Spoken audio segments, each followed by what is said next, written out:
આપનું સ્વાગત છે। સરકારી તંત્રમાં જ લાલિયાવાડી ચાલતી હોય તો બીજાની શું વાત કરવાની। નેત્રંગની રેફરલ હોસ્પિટલમાં ફાયર સિસ્ટમ તો લાગી ગઈ, પરંતુ કર્મચારીઓને આપાતકાલીન સમયે તેના ઉપયોગ અંગે હજી સુધી કોઈ ટ્રેનિંગ આપવામાં આવી નથી। રાજકોટમાં બનેલી ગોઝારી આગની ઘટના બાદ સરકારી તંત્ર એકદમ જાણે હરકતમાં આવી ગયું છે। તેવા સંજોગોમાં સરકારી તંત્રમાં ચાલતી લાલિયાવાડી પણ જોવા મળી રહી છે।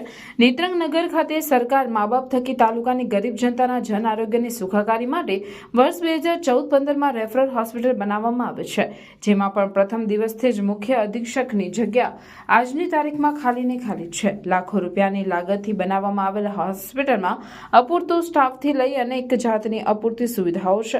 તેવા સંજોગોમાં તંત્રએ બનાવેલ નીતિ નિયમોના કારણે છેલ્લા કેટલાક વખતથી હોસ્પિટલ ખાતે ફાયર સિસ્ટમ લગાવવામાં આવે છે, જેની તમામ પ્રકારની કામગીરી પૂર્ણ થઈ ગઈ હોવા છતાં પણ આજની તારીખમાં હોસ્પિટલમાં ફરજ બજાવતા કર્મચારીઓને આપાતકાલીન સમયે આ ફાયર સિસ્ટમનો ઉપયોગ કેવી રીતે કરવો બાબતે કોઈ પણ જાતની ટ્રેનિંગ કે ડેમો બતાવવામાં આવ્યો નથી, જેને લઈને હોસ્પિટલ ખાતે તારીખમાં કોઈ અગમ્ય કારણસર આગ લાગે તો તેનો ઉપયોગ કરી બચાવ કામગીરી કેવી રીતે કરવી તેની જાણકારી જ નથી।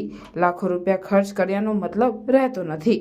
નેત્રંગની રેફરલ હોસ્પિટલ ખાતે ફાયર સિસ્ટમ હોવા છતાં આજની તારીખે રાજકોટ જેવી આગની ઘટના કદાચ બને તો જવાબદાર કોણ તેવું પ્રજામાં ચર્ચાઈ રહ્યું છે।